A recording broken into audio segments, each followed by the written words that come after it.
It is that time. We're going to take a closer look at the week's top news stories with our Powerhouse Roundtable. Some of the best and brightest who we invite to come in, analyze, and opine on the big stories of this week. And with us live in the studio this morning are Mark Caputo. He covers Florida politics for Politico, the go-to website for political news, and his Florida Daybook is must-reading for all of us political junkies.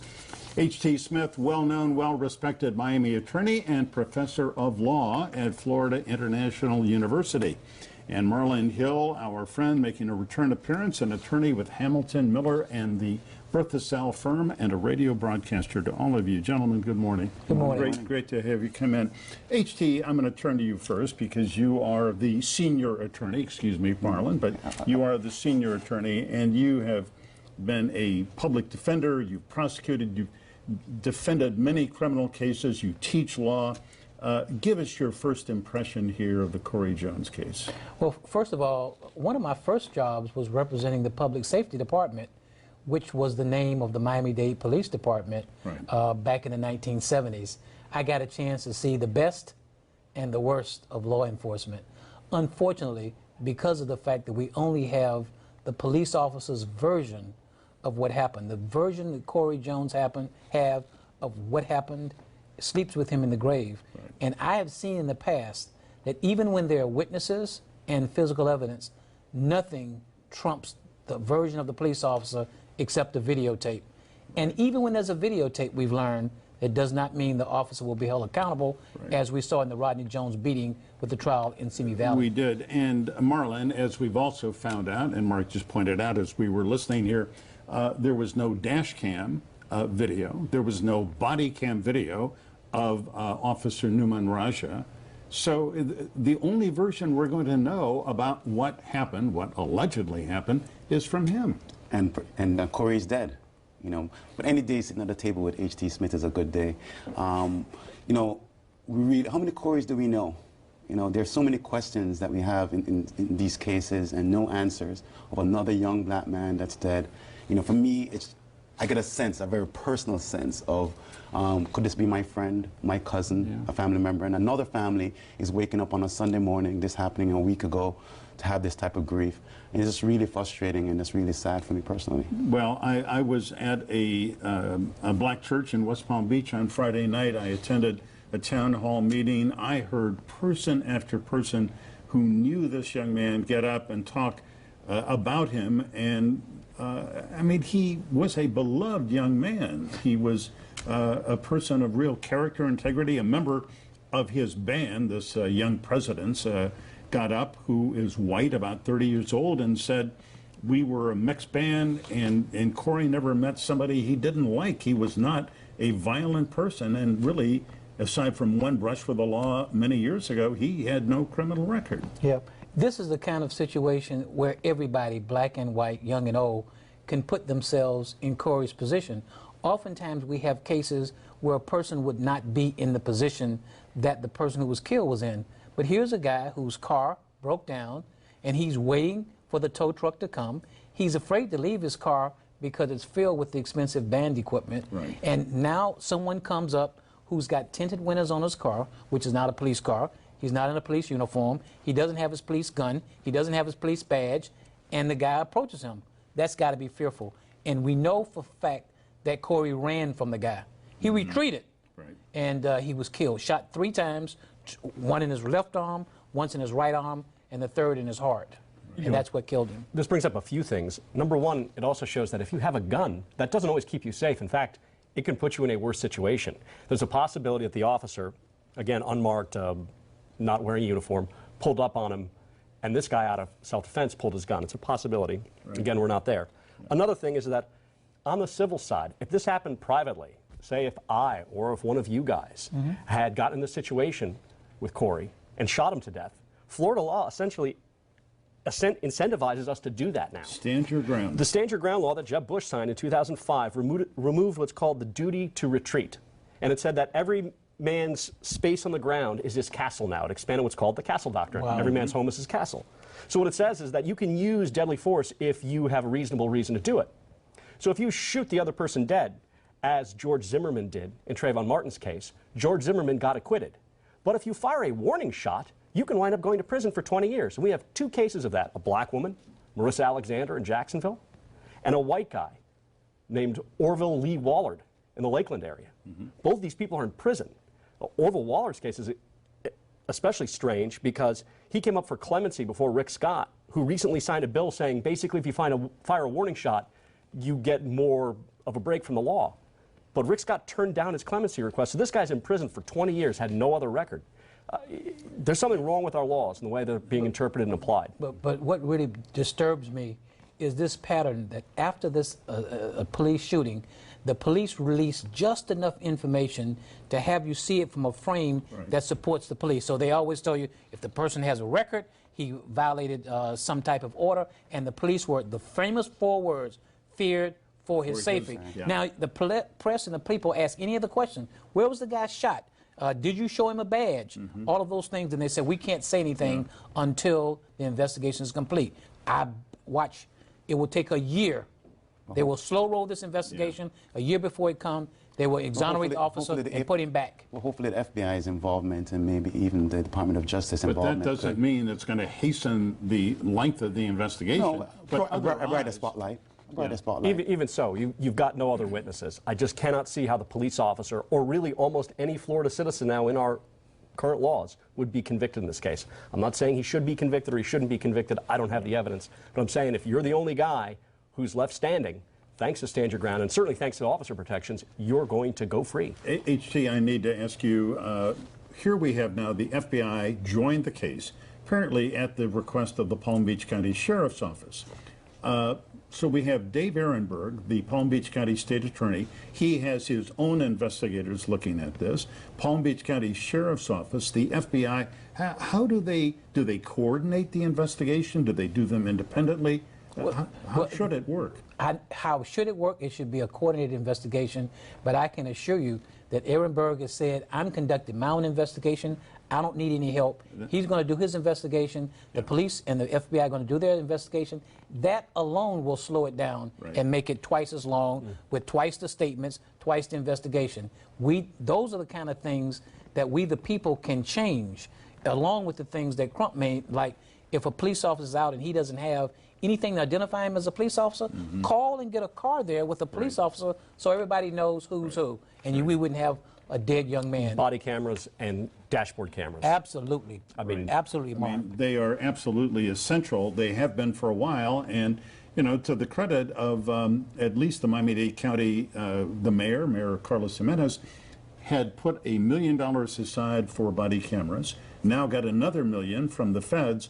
So the Miami-Dade County Police Department is going to be using body cameras, even though the PBA is not happy. And I'm happy that the police chief is also on board with using the body cameras. One of the ironies I find with law enforcement and our current surveillance state, which goes all the way up to the federal level, is they love to monitor everything we do, our emails, our cell phones. They have cameras everywhere. But boy, if you try to record a police officer, they go nuts. They watch us, why. but we can't watch them. Something's wrong with that picture. There are many things wrong with the picture. All right, gentlemen, hold on. We have some other things to talk about, so stay with us. We'll be right back with our roundtable.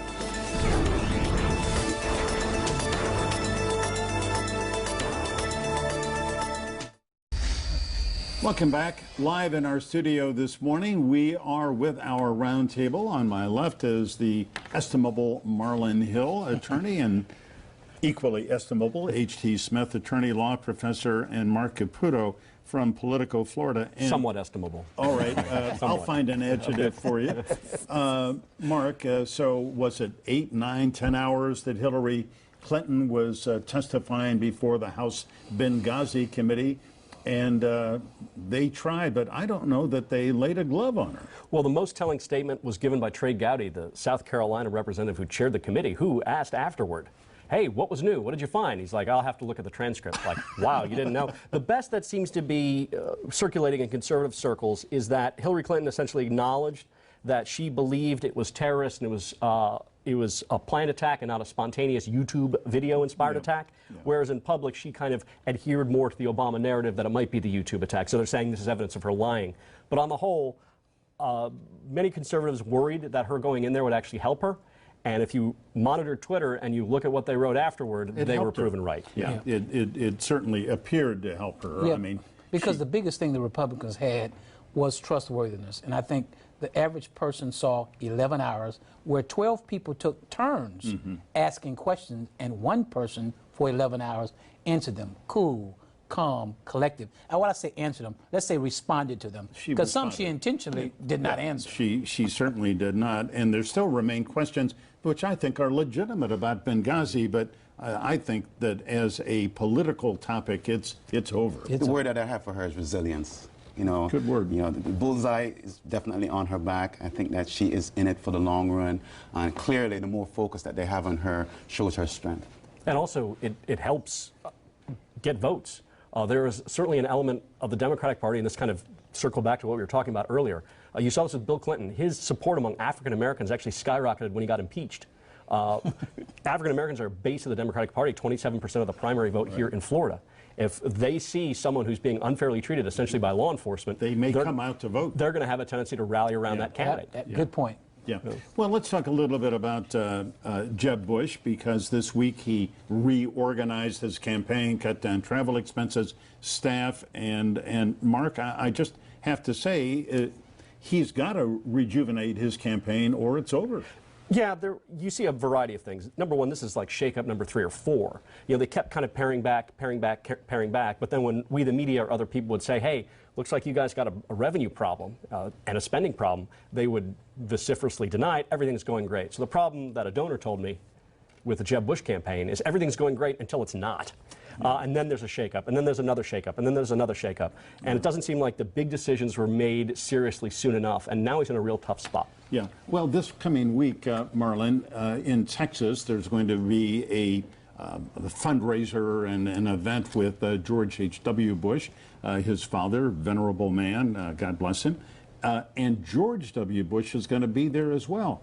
I mean, if a campaign were not in trouble, I don't think Jeb would appear with his brother. Well, certainly we have a campaign with a logo with Jeb, the exclamation mark, and then we have now Jeb, the question mark. Now we have Jeb, the asterisk mark, because I think that he now really has to depend on his family's name and network and relationships that he has within the Republican Party establishment. He's really going to have to just open the doors and transparently tap into that. Otherwise, you know, he is definitely going to have some sort of Jeb 3.0, 4.0, or maybe 5.0. Yeah. And one of the problems is when he was asked about the shakeup, which is legitimate news, he said publicly, blah, blah, blah. Yeah. Like, oh, it doesn't matter. No, it does matter. If you can't feed the army that you fielded, your army will not be effective enough to fight, and that's his problem. Right, and I'm sorry, go ahead, H.J. No, I was just going to say the Republican Party is really upset with the establishment of the Republican Party, and no one represents the establishment more than the last name Bush. Jeb. What comes after Jeb? Bush. John Ellis Bush.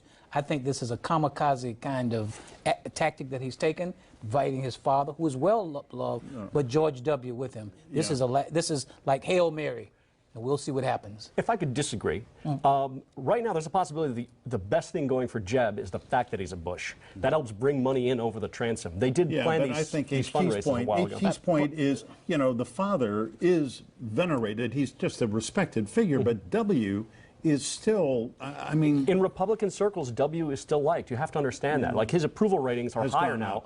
Right. I mean, he left office with a 20% approval rating. And the point I'm making is he had $100 million, and he's still 5th and 6th in most of the polls. And so let's say he raised another $100 million because of his contacts. I don't see how it's going to take him to 1 or 2. Whatever he does, he needs more oxygen for sure. Well, he can't, and he can't raise another $100 million. That was done in coordination with what was called a super PAC. Right. Once he became a federal candidate, he could no longer coordinate with them. Right. It's Mike Murphy, his man, who is running that. Well, it seems to me that he's got to get to New Hampshire. If he can get to New Hampshire, which is a crossover state, and Democrats, independents can vote in their primary, and he can do okay, then maybe the campaign goes on. If you're banking on Democrats and independents as a Republican, you are sunk. All right, well, talk about being sunk. Well, maybe not being sunk.